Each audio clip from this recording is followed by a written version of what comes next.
Good morning guys, and in front of me is OnePlus Ace 5 Ultra, and let me show you how to turn off personalized ads.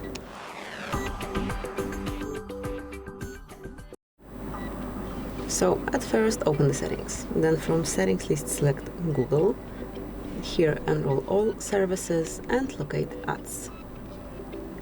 Now click on reset advertising ID and all you need to do is to mark confirm. And that's it, it should work. And once you want to remove it fully, just mark delete advertising ID, and as you can see it will delete your current advertising ID. Apps still can show you ads, however they will not be as relevant as before. Let's do it, and that's it. So thank you for watching, please subscribe our channel and leave the thumbs up.